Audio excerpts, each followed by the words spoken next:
Open Windows Podcasts.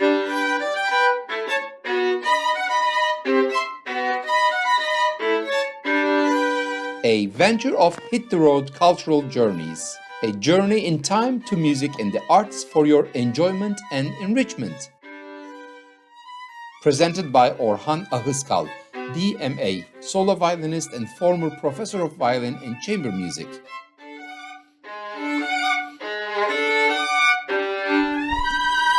Hi everybody, today I am talking with Johanna Soller.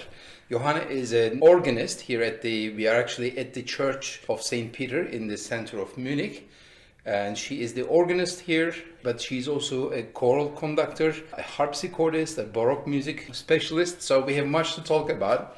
I know that you studied here in Munich in all of these subjects, it looks like, and you finished with flying colors. It was very good.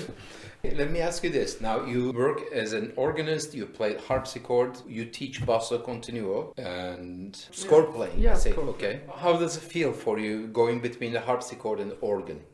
It's like changing from, my Audi to the Mercedes kind of feel, or they're both keyboard instruments, but technically they're very different, obviously. Right, yeah. Do you have any kind of adjustment time? Do you prefer one to the other at all? Yeah, well, I started to play the organ when I was like 12 years old, after having played the piano for quite a long time. And it was actually in my early 20s when I discovered the harpsichord, and I actually fell in love with that instrument, because they are very, very different, but the harpsichord is a very intimate instrument. The organ can be as well, but the organ is also so connected to the room, to the church where it stands. It has power. It has power. It has it has majesty, and it has just like an orchestra. It can be so loud and so soft as well. But the harpsichord has this chamber music feeling to it. I understand, because harpsichord was meant to be played probably at palaces in small music rooms, and it's an intimate instrument. If you put it in a big place, you probably wouldn't hear anything. Yeah, that's why the modern piano was invented after all. Exactly. Because the harpsichord wouldn't be heard in a great concert hall. Even if it's a big harpsichord. Yeah, right. With two keyboards, it still wouldn't be heard. Also cannot sustain pitches. There's a lot of other... It's a completely different instrument. Everybody thinks very similar because it has a keyboard, but a completely different idea. Even the sound production is completely different from the piano, obviously. And also from the organ. Yeah. Of course. Organ they consider as a wind instrument, because the sound is created by blowing wind into pipes. Can you tell me anything about St. Peter's organ here? I love this instrument. It says Kleis organ. Is that the family name? Is the maker? That's the organ builder, and it's this is a modern organ that has all possibilities to it. You can play anything on it. It's not an historic instrument, so it's not meant for one specific period, for one specific composer. You can play anything on it. And do you know how many pipes it has? No idea. I have to look it up. It must be out. Okay. I have to know that. I can remove the question. Okay. Me too. Okay, now you play concerts also on these organs, the church organs, and I see here there's a big list of these cathedrals that you played at the organ concerts. So you played in Riga, Latvia. Is this a modern instrument? No, this is one of maybe the greatest European romantic organ that is still as it used to be. So from the 19th century? From the end of the 19th century. It was a church organ. Yeah, it's in the dome, in Okay. the Riga Cathedral, and it's huge.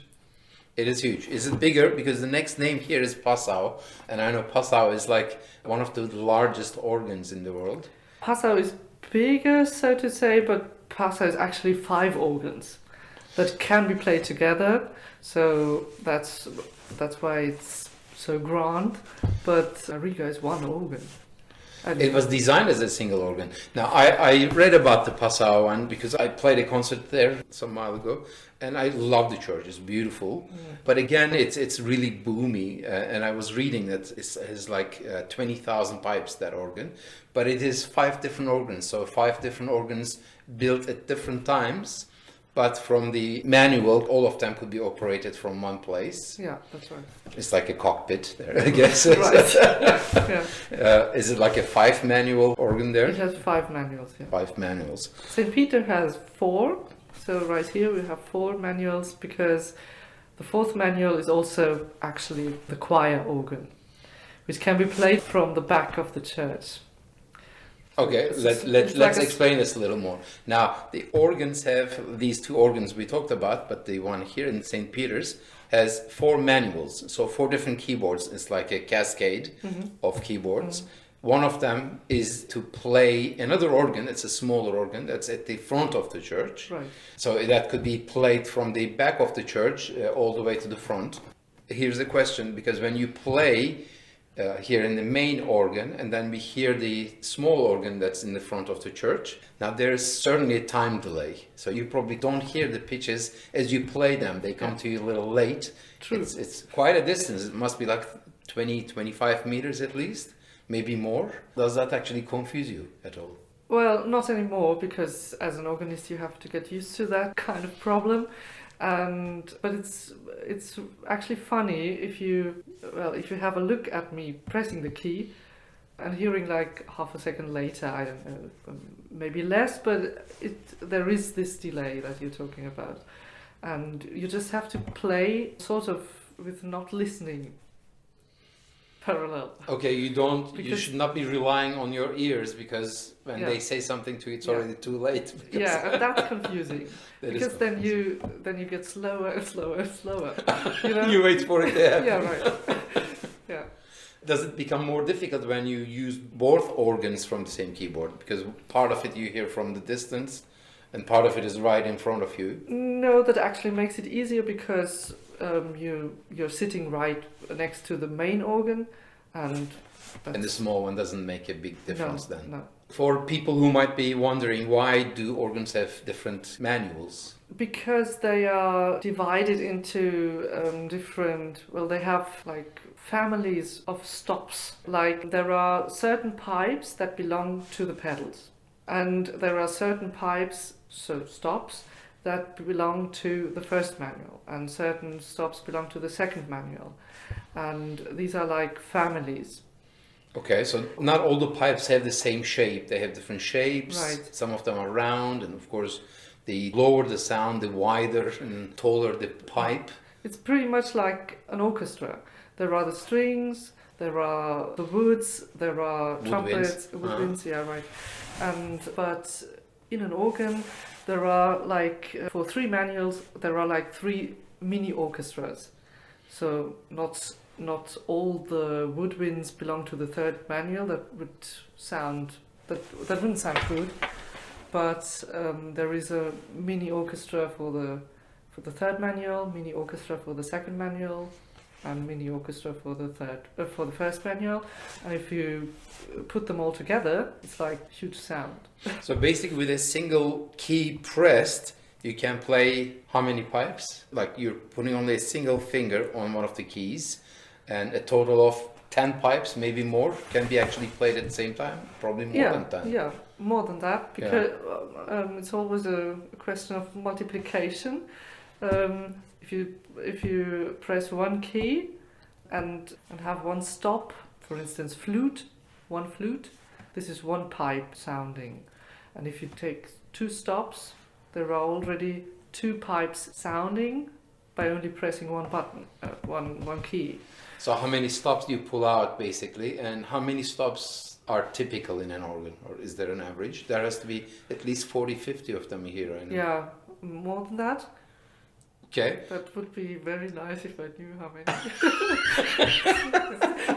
But the very, very small organs that are used for continuo playing nowadays, at least, they have like 3 or 4 stops. Okay.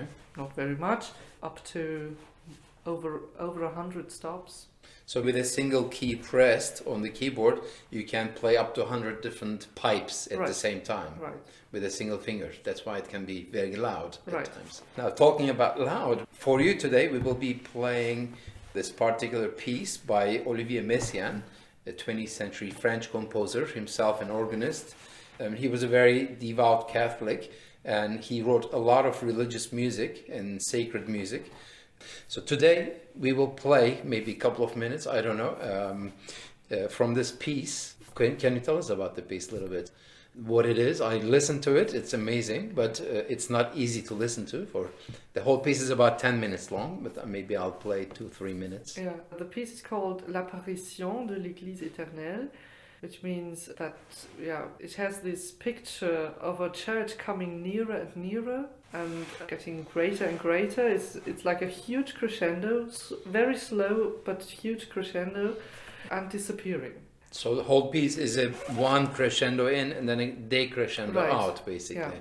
So the middle of the piece is the loudest. That's right. A church can be pictured in different ways, because church is a building, obviously, but church is also meant to be a concept and all the people in it. So that's not so clear, maybe. Maybe it's the picture is like a cathedral appearing, but it doesn't necessarily have to be that. The music doesn't move very easily. It's very kind of slow and stepwise, but very slowly builds up. So it requires a lot of patience. That's actually quite common in Messiaen's works. Yeah. Like some of the movements in the Quatuor pour la fin des temps is like 1 page long, but it takes 10 minutes to perform. It's so difficult. As slow as possible. As slow as possible. Yeah, it's always not slow enough for Messiaen. Not slow enough. Yeah, I once took a masterclass with Almut Ressler, who did a few premieres of his organ works, and she also said, well, slow is really that you hardly can bear it. You can barely carry that. Yeah, you can barely carry the slowliness. Yeah. It is, sometimes people might be thinking, well, slow is easy, but for string instruments, it's actually probably the hardest thing to do something very slow, because it requires so much control.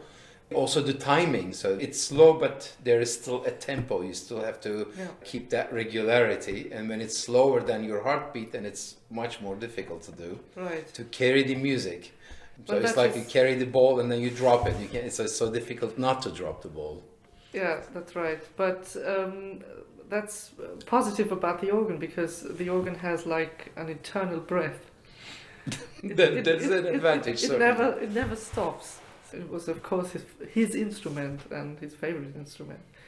And if you listen carefully, there is not only a very slow movement to the piece, but also a rhythm in the pedals, so in the bass, which reminds somehow of a building process, like with a hammer or something. Construction. A construction, like a construction process, and maybe the apparition of the eternal church also includes that upbuilding process, because there has always work to be done for. So this rhythm is obviously not very easily audible, or because it's so slow, it's not easy to find the rhythm. Is it easy to recognize the rhythm? I think you can recognize it. Okay, so it is like brick by brick building this cathedral, the eternal cathedral. Something like that, maybe. Messiaen also in this piece does not use time signature. This is something Messiaen uses to express eternity, where there is no time. There's no more time or measurements of time, so time has stopped. Having no time signature for us also means that when you listen to the work, you cannot really predict what might happen next. There's no tempo marking, it just says très lent, very slow. The whole piece, in fact, fits into 3 pages of music and only a total of 11 lines of music, but can last up to 11 minutes. So you can imagine that a single musical line can be lasting up to 1 minute. That's a really, really slow music. Johanna Soller recorded this work at the Church of St. Peter's, also known as the Old Peter in the center of Munich, on a Claes organ which dates from 2003. Yeah. So we will listen to this construction or sacred construction, a few minutes of it, by Olivier Messiaen. L'Apparition de l'Église éternelle. L'Église éternelle. Yeah. Okay.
We just heard a short selection from the French composer Olivier Messiaen's L'Apparition de l'Église éternelle, meaning the apparition of the eternal church. The piece was composed in 1932, and we just heard small sections of this piece.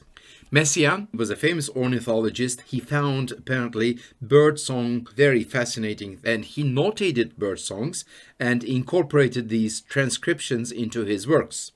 Now we continue talking with Johanna. We play together here at the church services. One of my favorite times when we play these services is your preludes and postludes, the pieces that you play before the service and after the service. That's always a lot of fun for me. And this is the reason I was talking about improvisation, because the length of the prelude changes depending on the procession down at the altar. And you might have to lengthen it or you have to just cut it short. That's the kind of improvisation. Like, what do you do? Did you study improvisation? I didn't mean like jazz improvisation or anything like that. No, but when studying church music, that's part of it.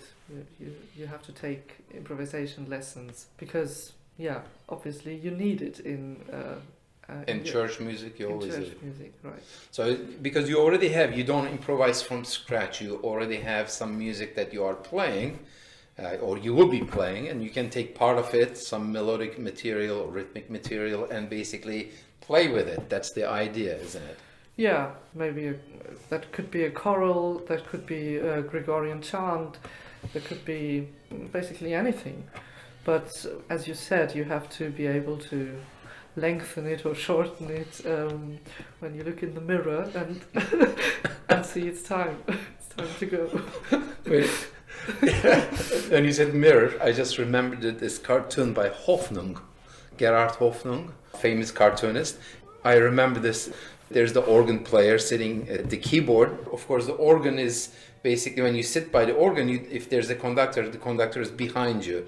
So in order to see the conductor, there's a rear view mirror there. And this organist is looking, and there's a police car behind in the cartoon with like lights on it. Yeah. Well, Johanna, thank you so much for your time. I Yeah. really appreciate it. Thank you for Because the when we invitation. play together, we don't really have much time to talk, That's really, true. typically. Sunday morning, we have to be quiet up in the loft. Yeah. That's wonderful. And I'm sure people will enjoy listening to your recordings. Thank you. Thank you. Today, my guest was Johanna Soller, the organist at the Church of St. Peter in the center of Munich. She is also a harpsichordist and a Baroque music specialist. And do not miss our conversation about the cantatas of Johann Sebastian Bach and his contemporaries also. Thank you for joining me today at another Open Windows podcast of Hit the Road Cultural Journeys.